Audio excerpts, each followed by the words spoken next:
No, no buzz. A Just Bees book club. Today we're talking about How Far the Light Reaches by Sabrina Imbler, a life in 10 sea creatures. Fantastic book. Uh, I'm joined today by B and B. Hey B. Hey, B. Hey. Thanks for having us on the show, B. It's my pleasure.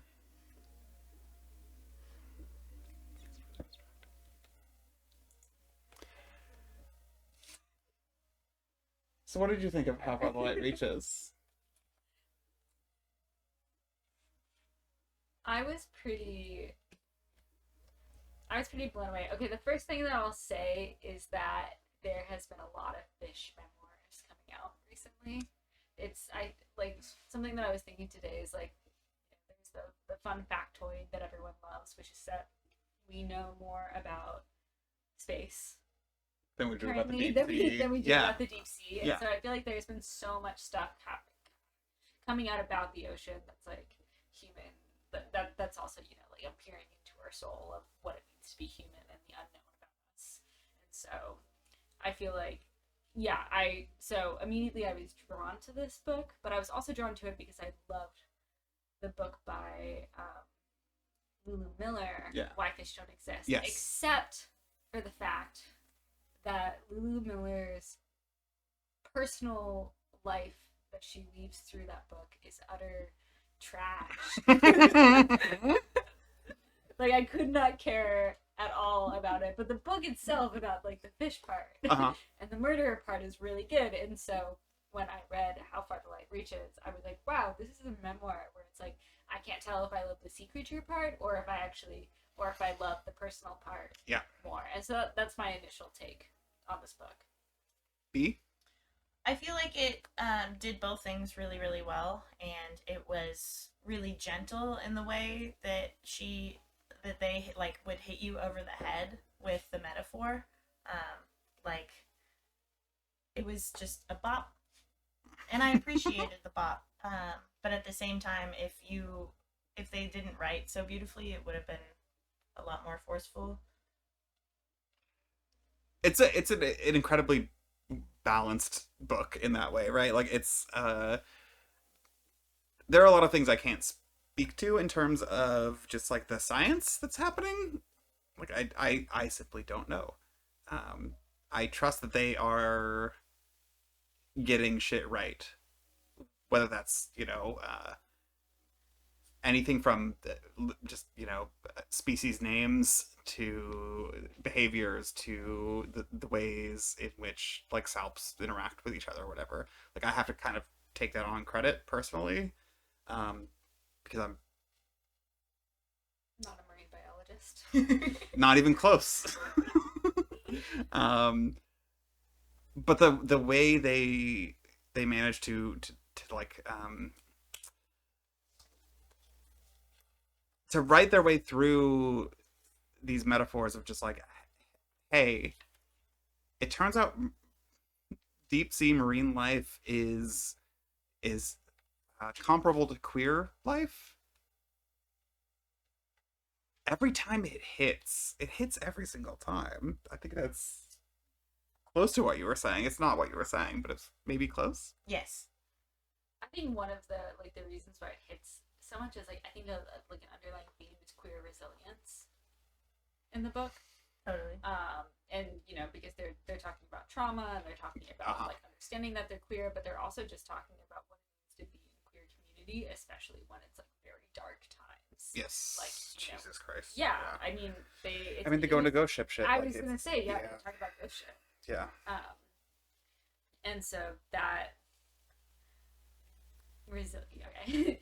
And so like I feel like every time that they're I think we're so used to like being able to talk about animals with a little bit more like darkness and not feel that bad about it, but then like bringing in the darkness of animal life and then bringing it into like this is the darkness of being queer and also the resiliency and beauty that comes out of that. I feel like can't be like they do it in such a wonderful way a that is like that hitting. Yeah, like Yeah. stylistically, just juxtaposing between I'm telling you about a deep sea creature and I'm telling you about an experience from my personal life flows so beautifully together.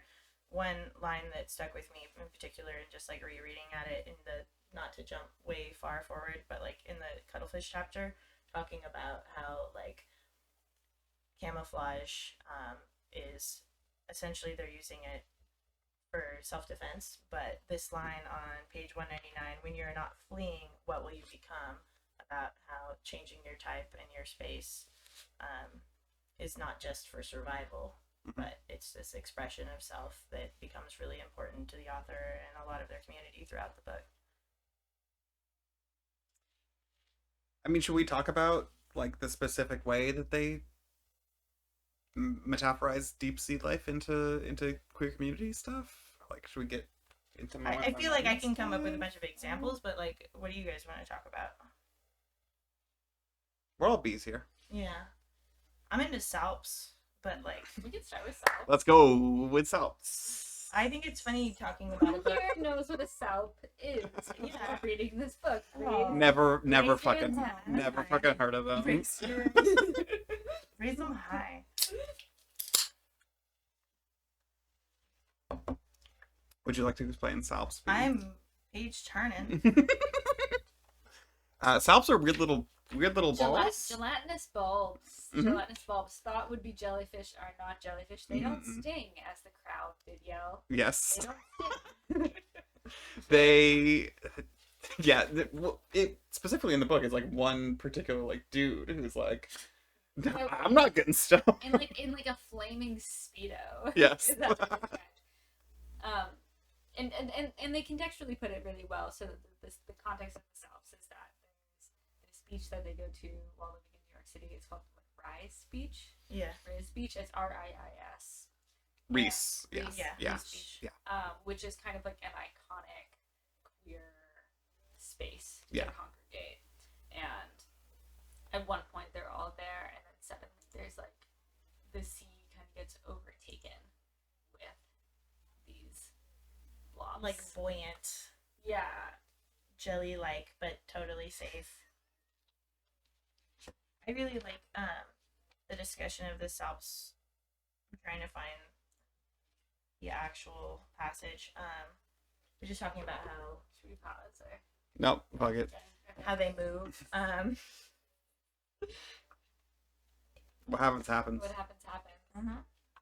What bees do The way they move is like they all individually like push water through themselves at their own weird pace, right? Yeah, it's not like in conjunction, like how a jellyfish just propels itself in like one swift motion, but they're all connected. So I love the comparison to the actual Dyke March and the Pride Parade, and both the juxtapositions, like just comparing when it's actually regulated at the Pride Parade and when the Dyke March is just no barriers, and comparing the swarms of salps to the swarms of folks at like the Dyke March, and how the historicity of it too. Like some folks are real old, some folks are real young, some folks have never been, some folks are brand new. They're just looking back at each other. I really like the passage when they see like an old lady at the Dyke March. Yep. And they look back. So one year I see an older woman, short white hair, holding a sign. It is okay to live a life others don't understand. She drifts at her own pace, slow and steady, as younger marchers weave around her. I feel overcome by the urge to go up and thank her. I want to march in service to her. I think about what she must have sacrificed to make it this far, but my group of friends are marching quickly to keep up ahead with the drummers, so I turn and run ahead. But Yeah. I love that passage. That to me is extremely a vibe of just like being at shit.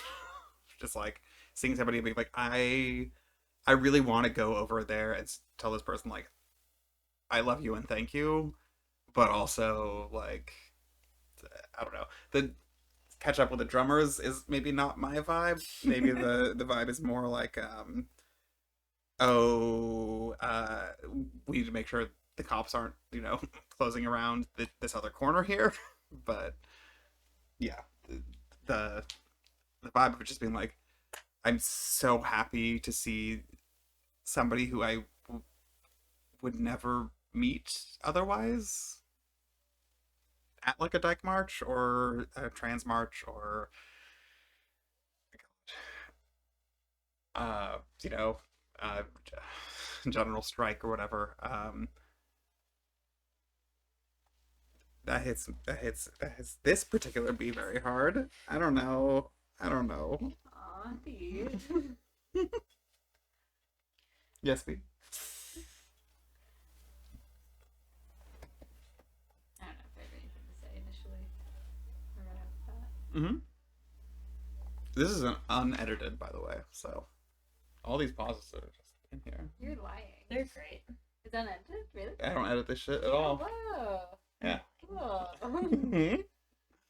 um, I don't know. Do we want to talk about goldfish? Who wants to talk about goldfish? This much, a little bit. This bee wants to talk A about little. gold. Mhm. I like feral creatures. Mm-hmm. I really liked your quote that you shared with me earlier. Unfortunately, I did not bring my notebook in Oh, here. You want to go get your notebook? Can't do it. Yeah. Never stood up on one of these. That's yeah. Feral goldfish are so good at living they've become an ecological menace. That's not their quote, but I like that quote too. Mhm. I think it's just a testament to resilience, and especially like being displaced by outside forces, being like some shitty parents bought their kid a goldfish and then they fleshed it, or like the name of this chapter is literally "If you flesh a goldfish." Mhm. But like, what are you doing to the environment? Because these creatures are not native, but they are also incredibly resilient. Mhm. So I feel like there's a huge analogy Yeah. there, but at the same time, just talking to like, oh well, invasive species are invasive species, they're invading our space, and there's a huge analogy there. And the fact that if you put something in a place where it can thrive and isn't even necessarily meant to be, if it can thrive, it can become the size of a fucking pineapple. And that's Mhm. Yeah, and I think also the analogy of the metaphor of like the tank, Yeah. and right, it's like we like will transform, like queer people will transform themselves in the eyes of straight culture to be who straight culture needs them to be if they're not like given the space to be able to like be who they are, which is a fucking massive goldfish. Turns out. Yeah. Yeah. Or like Yeah. like the cuttlefish too. Yeah, I think it's really fascinating that it's like even goldfish that are raised in captivity, if you release them, if you flush them down the toilet, they will just immediately go back to kind of being like feral goldfish and start growing, despite having like lived in a tank. Well, it's like a beautiful testament to just like Bubble. Yeah. a creature needs to survive. A person needs to survive in a place, and wherever you give them, like, what are we gonna do? Just a little side note. I was going to bring up another book, but Absolutely not. How dare you be? like Too a bad. fish, like a fish, Like a fish? Lars Horn. Mm-hmm. Oh, sorry, Voice. voice like a Voice fish. of a fish. Isn't it voice of a fish? Voice of a fish. You read There's no like. I read it. It's great. If you read this book and you're like, man, I just want more queer poetic fish shit, that's the exact next book to pick up. Specifically, like queer trans mask. Queer Like- trans math. If you read this and then you read Dyke Geology and you're like, man, I just Uh-huh. want more else? trans math queer literature It's on the About fish. about fish. Yeah. Go read Voice of a Fish. They do an excellent. But don't read Why Fish Don't Exist. Because Well, you can read it for not It's that too reason, straight. But But do read Stein Montgomery. yeah, well, no, it's like Why Fish Don't Exist just isn't. Yeah, it's not queer, but it is. sorry. Yes. But it is. But if you want to lean more of the murder of the true crime, read Why Fish. Anyhow, Lars Horn does an excellent like history diving into the invention of the fish tank. Oh, I'm very intrigued. I've been very excited about that book. But what was I thinking of? I was thinking of earlier, just at the very beginning when we started talking, and we thought we were on camera, and we think we still are, about how you said something about like the language about animals versus the language about humans, and having like like a different tone. Mhm. And I was thinking about earlier, we were making dinner and we were talking about octopus, and I was like, but they don't live that long, and you're like, sad. And I was like, I Mhm. know, but and I don't know, it just makes me want to try to shoehorn the octopus chapter into this. Well, okay, so the crazy thing about the octopus chapter, I'm down to dive into it. Yeah. The crazy thing about the octopus chapter was that I had heard a radio piece about that octopus, which the octopus chapter is based off of, Mhm. like a month previously, Mhm. and I listened to that, and I was like, wow, this is the fucking craziest shit I've ever heard. And I like stayed. I was like in Chinatown, and I like had to go like do my errands, but I just stayed in my car and listening because I didn't want to leave the radio piece. Only to then a month later be reading about it again in this book. Mhm. That was really cool. Yeah. Um, I had a thing like that about the immortal jellyfish, where like I heard that on the radio, and I won't say which radio station, but they do have a thing they call a driveway moment. So, like when you can't get out of your car because you're obsessed about whatever's on the radio. Yeah. So you're just stalling in your driveway before you go back inside. Yeah, because you have to listen to the end of the radio piece. But it was about the immortal jellyfish, and I was like, I didn't know about this shit. And then a month later, I read this book, and I was like, So this octopus, yeah. nursed for 53 months. 53 months. Like so the way the octopus they have to brood on their eggs. Yeah. No eating. No eating. 4.5 years. That was one of the things I wasn't entirely sure how it worked, because just from the context of only reading this book, because like Sabrina Imbler brings up like that this particular octopus didn't reach out even when like prey came by. Uh-huh. And I wasn't sure if that meant like that's how it always works, or if that was just like this particular octopus. I think it's how it particularly works. So they bring up another example of when they actually did like cut open a brooding octopus and they found its insides just totally empty. Yeah. So, But typically brooding for octopus lasts like a few months, not many years. 53 months. No, it way less than a few months. I feel typically, like, right? like it was I like think it's like a couple months typically. really okay.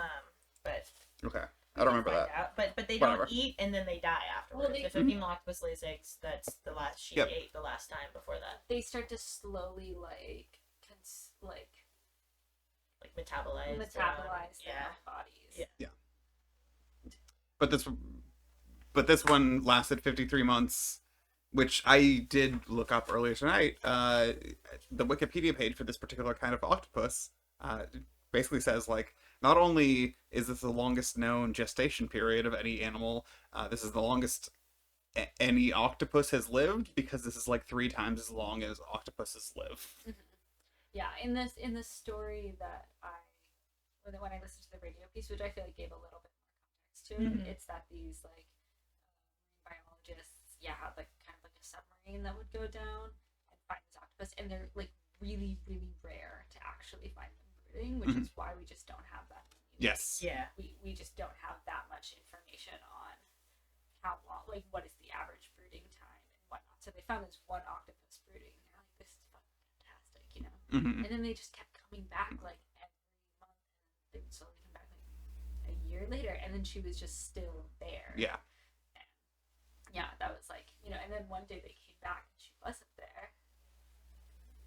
But all these tiny babies.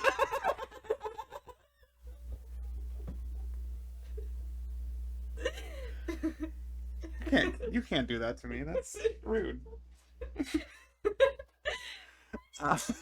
In that in the book, it says even the submarine operator tried to hand her pieces of crab. Yes. Like just Yes. straight up hand feeding, and she's cool. But I think that she also like did protect herself, like when crabs would come. Yeah.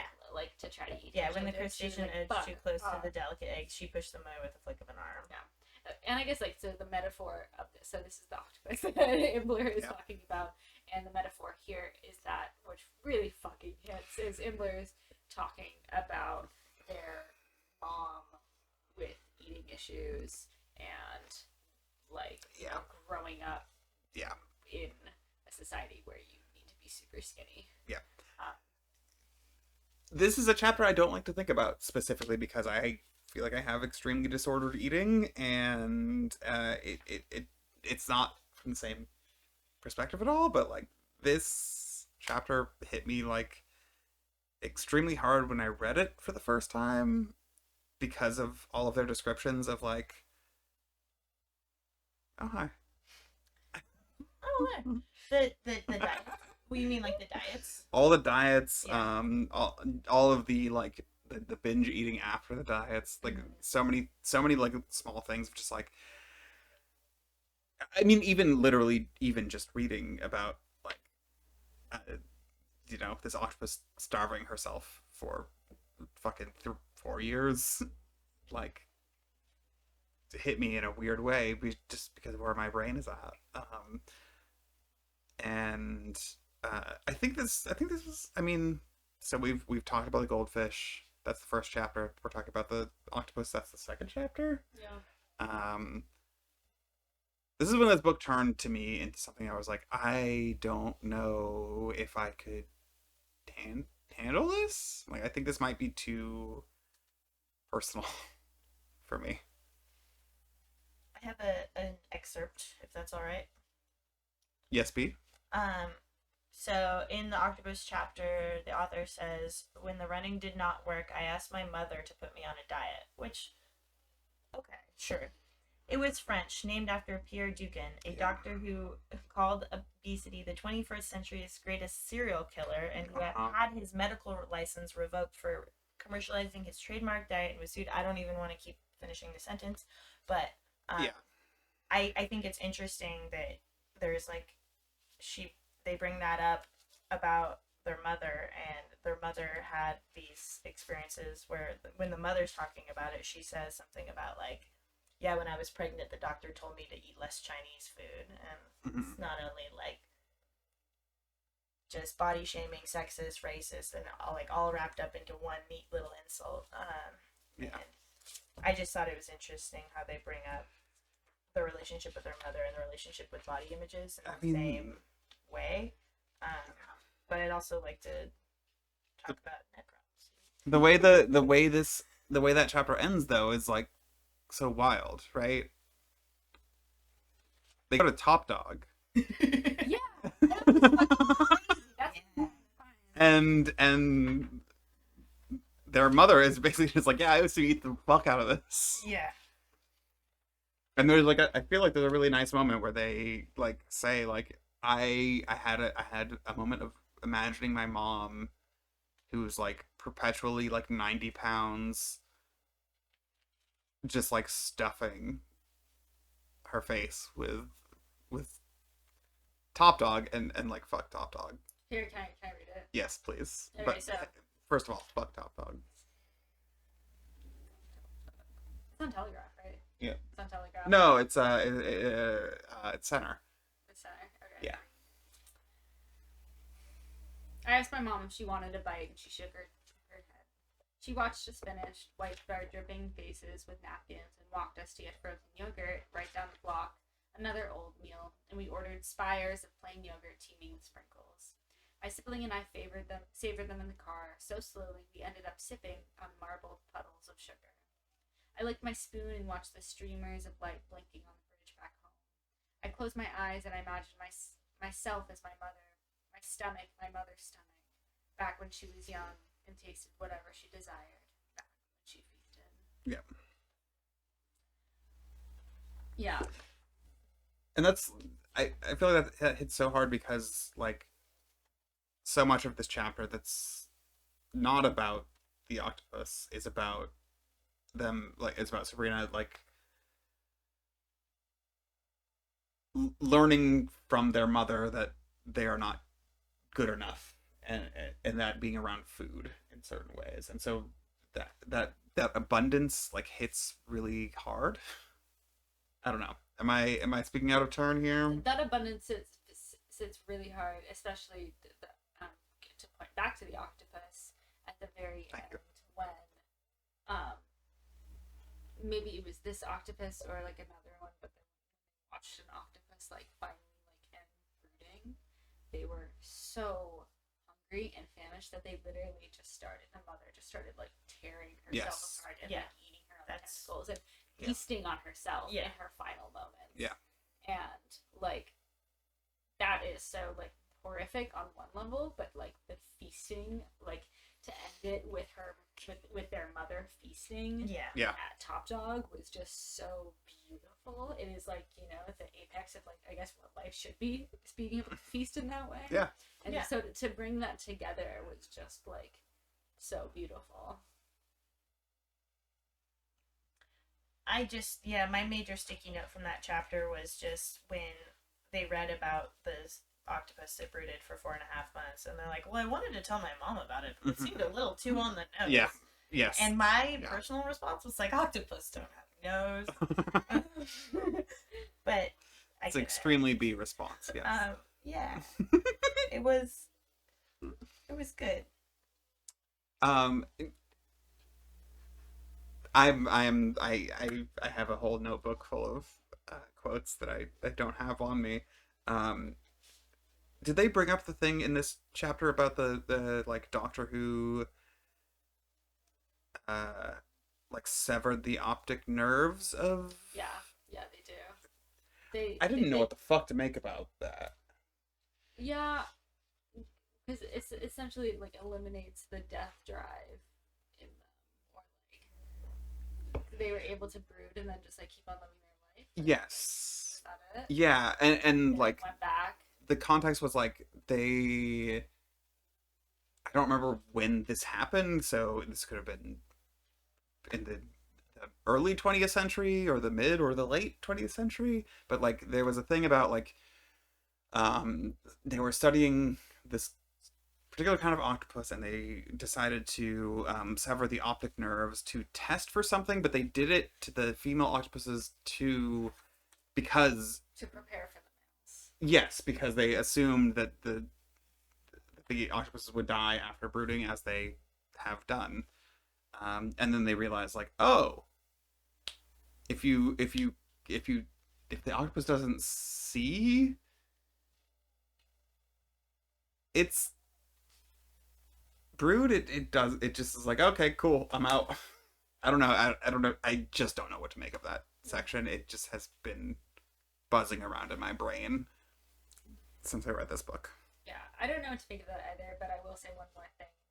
Then we can move on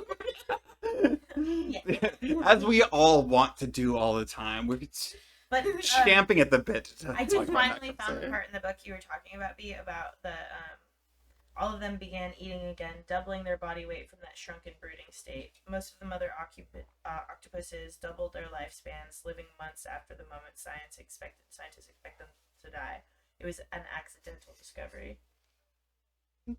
Yeah. Yeah, what you said. Something that really hits me though is that so when the male octopus has sex with the female, they die pretty quickly after that. They're just like, baby's dead, done. But What a world. the female octopus, and I don't know if this is shared in the book, so because I'm conflating the video piece in the chapter, Mhm. but it's then the female octopus can actually decide when she wants to fertilize her eggs. Mm. And so she can actually live for months. She can go months and months on. I'm not sure how long. She just holds on. She can just hold on the to it. stiff, And then when it's she's like, ready, I'm ready. Yeah. when she's ready to basically enter life, she's like, okay, like I've lived my life now. Now I'm ready to sit down, have kids, and then die. I'm make about that like choice. 1,000 to 2,000 feet below sea level. I got Seems I like got a this nice perfect spot. fucking rock. I found my final meal. Uh-huh. Like, she can. I ate these weird snails. They were perfect. Yeah, like so. I don't know. There's also something really like crazy that she gets to decide when to end her life, which I feel Yeah. like I don't know if any other animal in existence can do on that level. In that way, that's so poetic. Yeah. You know. Yeah. Okay. No, just like like. I'm not Okay, challenging okay, you. yeah, I'm just okay. like we can all end our own lives Yes. as we choose, and we should be able to. And it's also very hard. Right. I just the way that like it's it's like a it's not so much like the choice of doing it as much as like deciding like one's own like natural time span, I guess. It, Yeah. we can. Well, within that section, I found her say, they say that like the purple octopus shattered records for her brooding period. If the purple octopus broods like most other octopuses for a quarter of its lifetime, then she may be the longest living cephalopod we know of. Where just so it's average for a quarter of their lifespan. Typically, they're brooding, and that particular octopus was brooding for 4.5 years, somewhat. But just the fact that even the average octopus is brooding for a quarter of their life and not eating. Yeah. I think we're all pretty blown away by this octopus. Yeah. Yeah, and by moms. And by mom. In different ways. Thank you, Yeah. moms. Thank you. Yeah, these bees want to talk about necropsies. That's true. I only care about the whale falls, so they're just gonna talk. Whale falls are really cool. It only happened in I'm 1977. super It's so glad that weird. I cannot sustain myself on marine snow. That sounds like the best way to live your life. Mm-hmm. But just to be, Just I don't know. I thought it was just really interesting how throughout the book the author is like they're talking about language differentiating between animals and humans. And the necropsy chapter was the first time where I was like, oh, bap on the head real hard about that, where it's literally etymologically different, but why? You know, like they talk about like the Latinate, like self-seeing death versus seeing other death or what have you. I don't know. yeah. Auto means self, and Yeah. and necro means other. It's not exactly right, but it's close enough. Exactly. Death, other, yeah. I don't know, B. What do you take from just? I feel like I also really liked how they did the necropsy thing in terms of their own personal memoir, but I don't know where you were gonna go with I was that. gonna say I think the style of this chapter was like I think the most fun out of all the chapters. The way that to all the other bees out there. There's no other bees. There's no other bees out there. No one is watching this. No one. Except the occasional bee. Go on. Yeah. Yeah.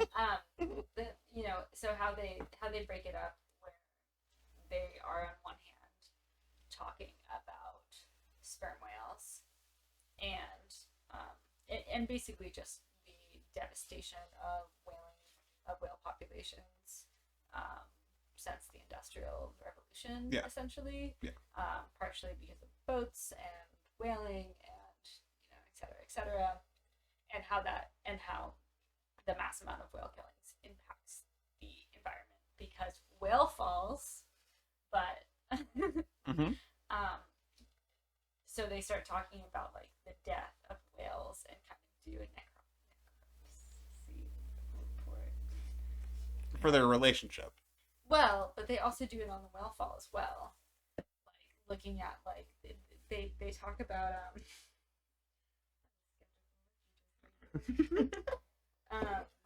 Who knows if that will be preserved? I really like the. wait. No, sorry, go ahead. They talk about the different stages of whale fall. Oh yeah. And yeah, they talk about the different. Okay, I guess yeah, they talk about the different stages of whale fall, and then yes, throughout it, they then give. I can't say the word. Necropsy. Necropsy. They give necropsy reports on their own dying relationship and how it died, with beautiful conclusions at the end of each one. Interesting.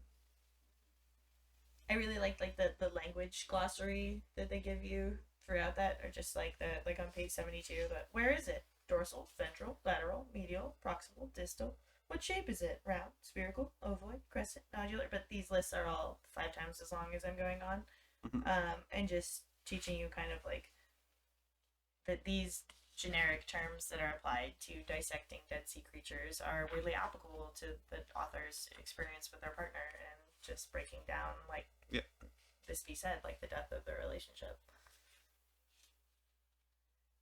But whale falls are just also really sick in and of themselves, aside from the necropsy report.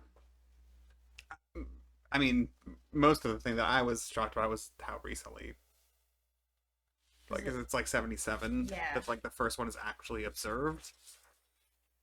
And I'm 87. Jesus Christ, 87? Well, maybe. What page is that? Is it 85? 87 on 85? I don't have this book. I never read this book.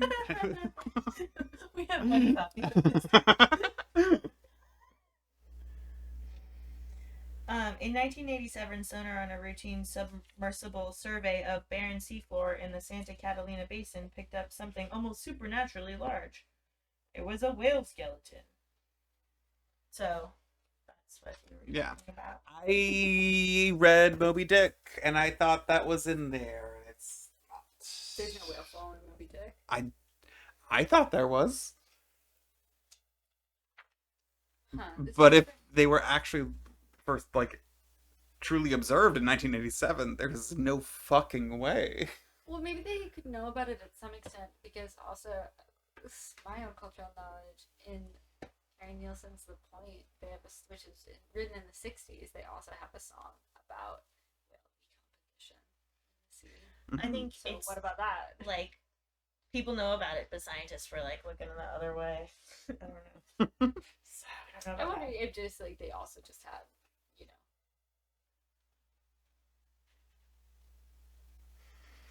logical conclusions, being like, whales, yeah, they die. They're real big. Bottom. Yeah, they It's the die. plants The down other- there, Yeah. not the but creatures we also don't know being able about. to have the technology to actually observe it is a whole other thing. Yeah, Yeah. I want to talk about the grieving whale mom, but I mostly want to talk about Sand Striker. There's so much we haven't talked about. We haven't talked about the sand striker. That I really want reading.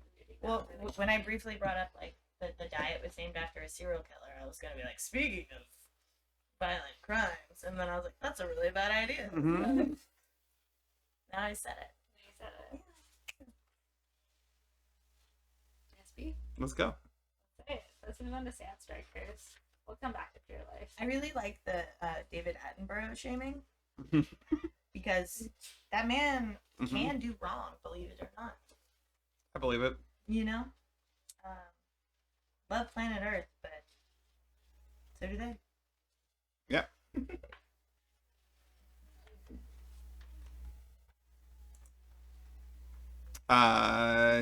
What you were specifically referring to is David Attenborough saying the name Bobbit. Bobbit, Yeah? which is the last name. Yeah. Yeah. Yeah, which is the last name of man who was horrible. Yeah, like a rapist, A yes. rapist. Mm-hmm. Repeated abuser, like Yeah, and who's true fuck. yeah, and whose wife, Cut his dick off. Cut With his a dick kitchen off. knife. Yes. I mean, you gotta do it. Mhm. And I don't know, there was something really beautiful about like yeah, there were like this. It was a big media thing when that story happened. There was a lot of relations between the sand striker, being named Bobbit, and actually, Well, because it got named when the media circus was happening around Lorena Bobbitt, right? and it's a very phallic creature, and there was this Yes. whole joke that like the female Bobbits, like this female sand striker, is like cut off the dicks of. But then Yeah. none of them have external genitalia. So it's false. It's fake news. Yeah. And None of that. yeah, but there was something really beautiful about like when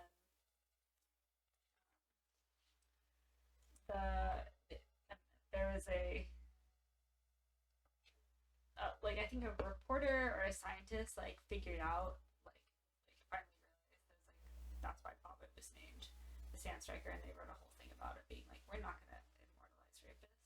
Like Yeah. fuck you. Like no one is allowed to use that anymore. Yeah. And there was just something really, I don't know. I think that like the way that Imbler writes about all of that and writes Yes. about like I think he somehow does it in like the most beautiful way. like, and there's something like, and I feel like this could be a very easily like just violent and um, violent and really disturbing chapter, but like as Imbler like does again and again, is somehow like able to give you like hope and kind of this like just feeling of like, wow, yeah, sand strikers, like beautiful creatures. Yeah, like look at how badass and resilient this thing is, And look how let's badass not resilient this conflate it woman with a is violent, too. Yeah. crime, and let's. It- My bookmark on that page says "boo etymology," because there's all that shit, all of the really bad quotes that I had to skim over on a reread about like the headlines talking about like bad puns about what she did. Yeah.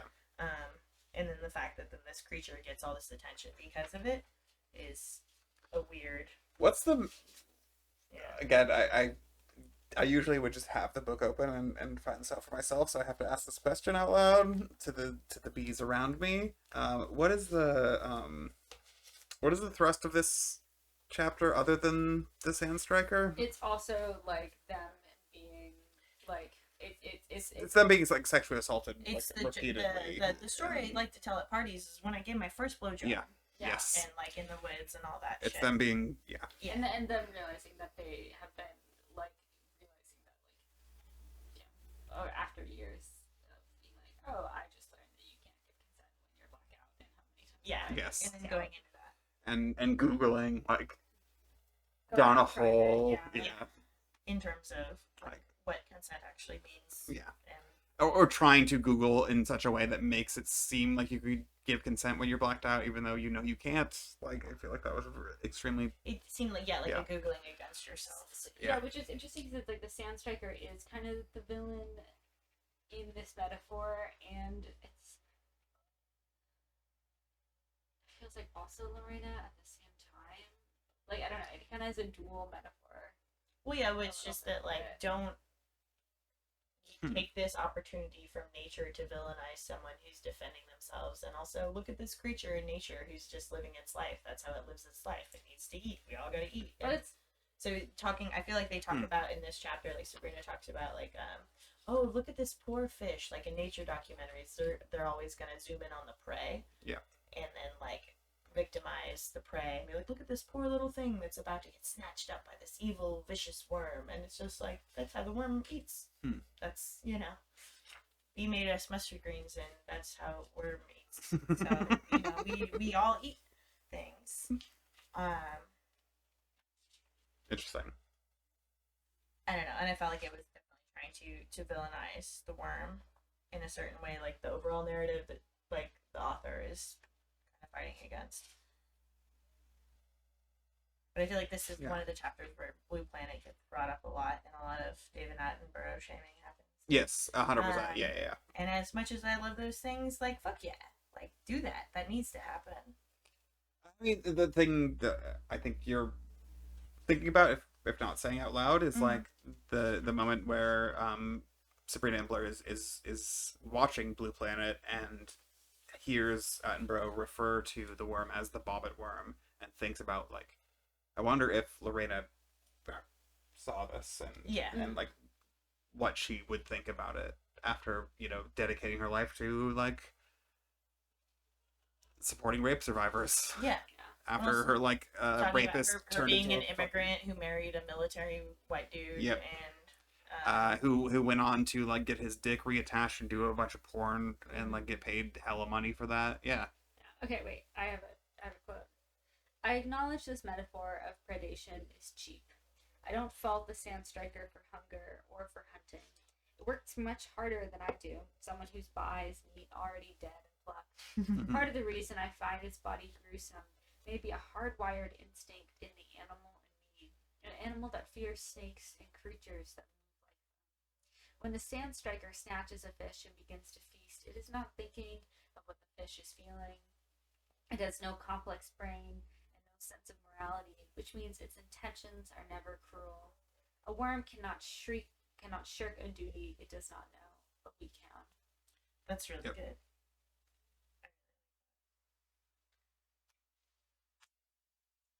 It is. Yeah. It is Yeah. frustrating how good they are at uh, just a sentence by sentence. Yeah, just so the next Mhm. line is, I am not writing this to blame the men who have touched me when I was not aware enough to consent. Yep. Yeah. Instead, I hope to place them like pushpins on a board of encounters that society has framed as acceptable. Yep. Yeah.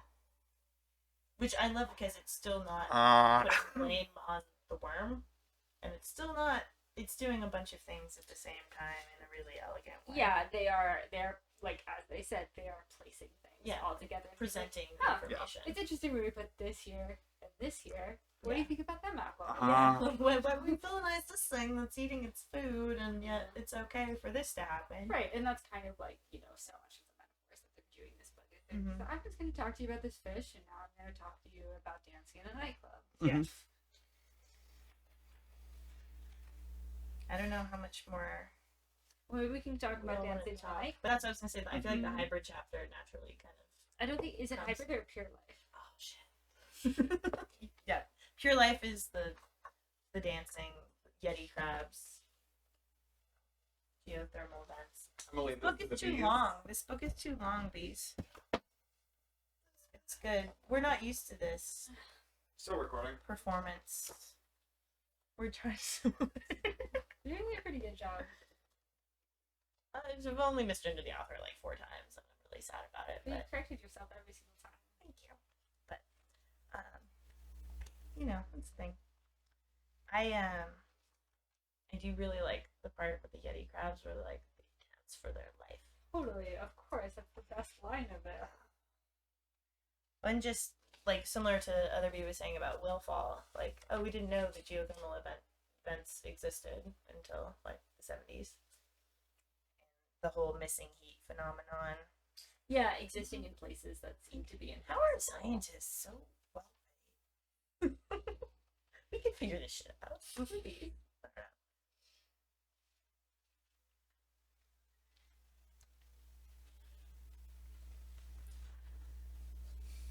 There's too much.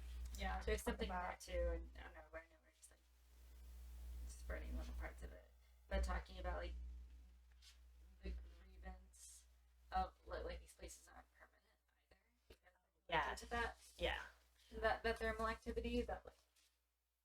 And how they have to travel between them. It made me think of like the part where in the Salps, every once in a while a Salp just goes off on its own and just makes a whole bunch of other Salps, and then it starts a new chain, and it has to be like that, almost like nomadic sacrifice. But then it's like when the geothermal vent stops working, it's just curious because we have no video or whatever being like, oh, suddenly it's cold, let's all scuttle over here. We just know that they have to do that because the shit goes out.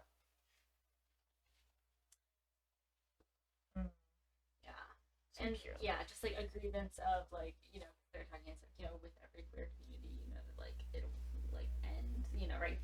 The bar will close or burn down, or and there's a beauty in the resilience and impossibility of its existence, but then also a specialness of understanding too that it will. Yeah. It was one of the saddest chapters, and also like one of the most empowering chapters. I felt like, your life.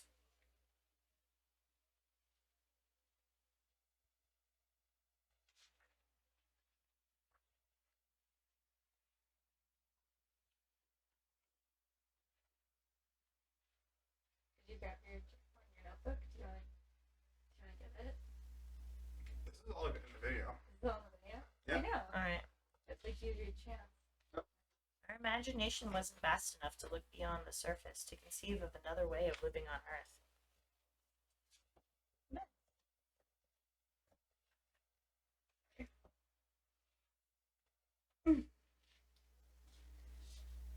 Alright. I'm gonna read a thing. Sticky note is in the way. Hydrothermal vents revolutionized many of science's core ideas about life, how and where it could exist. It is only logical that scientists assumed the strange creatures living on the seafloor would survive on the flecks of fish that died near the surface, the scraps of sun-touched society. but these animals eked out an alternative way of life. I prefer to think of it not as a last resort, but as a radical act of choosing what nourishes you. Love that sentence. As queer people, we get to choose our families. Bent bacteria, tube worms, and yeti crabs take it just one step further. They choose what nourishes them. They turn away from the sun and towards something more elemental, the inner heat and the chemistry of Earth. Then a beautiful line break, and the yeti crab dances to live.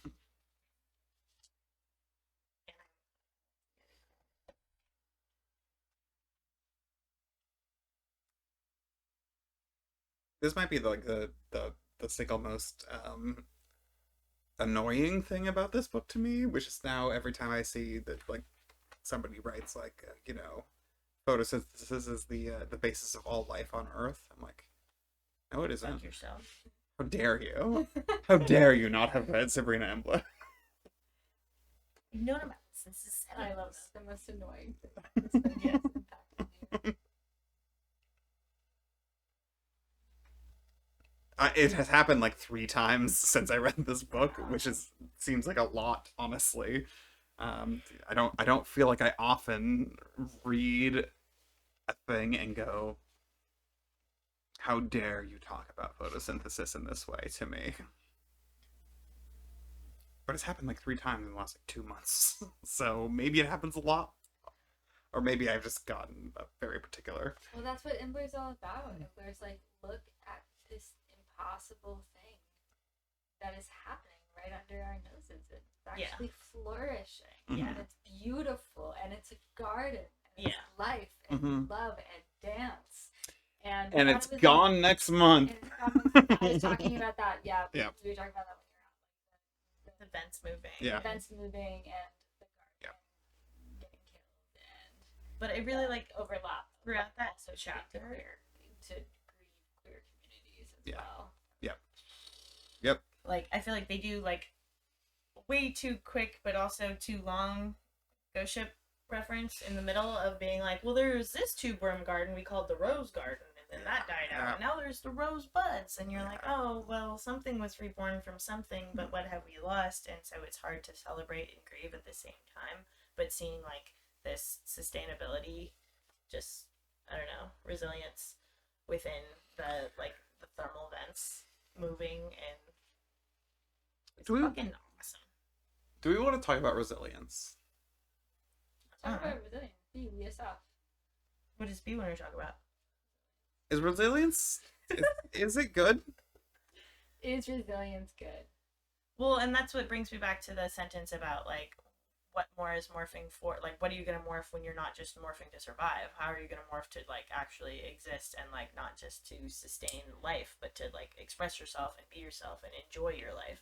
Well, and You this know? also Gosh, leads to the final chapter about the immortal jellyfish too. Yeah. Okay. Because Imbler is saying like, right, so these jellyfish can like, start mutating their cells to be able to like, become young again, but they can only do it with After extreme trauma. After Yeah. extreme Yeah. trauma. Yeah.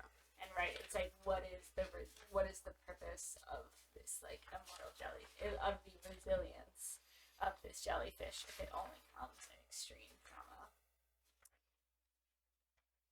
I mean, there doesn't have to be a purpose, right? Like this is the benefit of talking about deep sea life that just happens to exist in the world. There's no purpose to. I guess theoretically it could be like an evolutionary purpose, but like I don't think that is a good broad answer.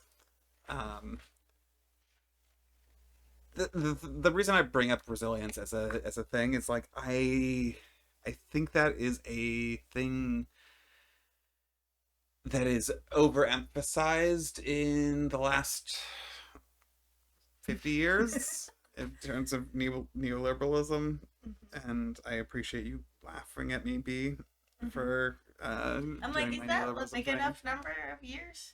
That's why I laughed. But I mean, 73 neoliberalism, etc., etc. Whatever. You're right. Go on. Oh, I was talking. I'm sorry. I was just trying to. They have a really good quote about like. I Why think we... resilience is fake as fuck. Yeah, there you go. See, I knew you were talking. I think it's extremely important, but I think it's overemphasized in the way that you know, hey, what is resilience but solidarity denied? Right, and also what is this like fetishization of resilience Yeah. without being like, why are so many people traumatized to Yeah. have to be resilient? Yeah. Yeah. What are like the contexts of our existence? Yeah. That necessitate resilience. Yes. And I think none of us bees here, are saying that Sabrina Imbler is like is perpetuating that narrative Yeah, necessarily. Sabrina, we love you. Come chill with us. Yeah.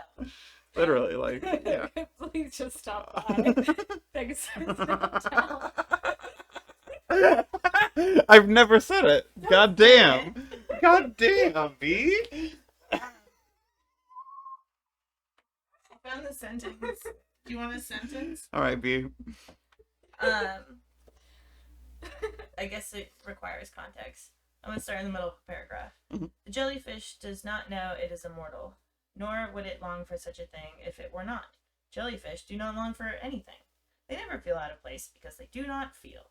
Sometimes scientists say that this is a biological simplicity may explain the jellyfish's immortality, a kind of evolutionary trade-off.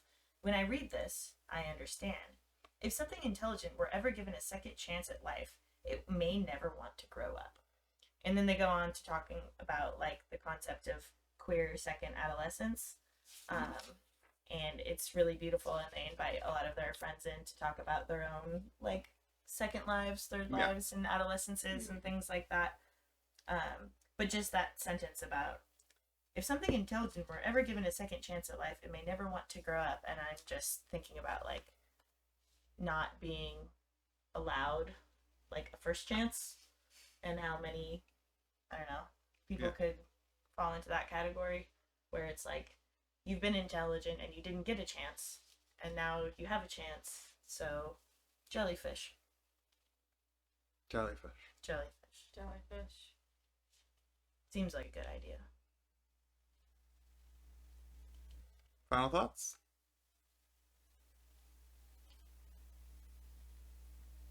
Good book. Great book. Really well done book. Hey.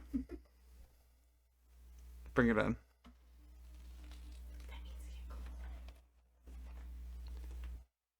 Thanks for not watching.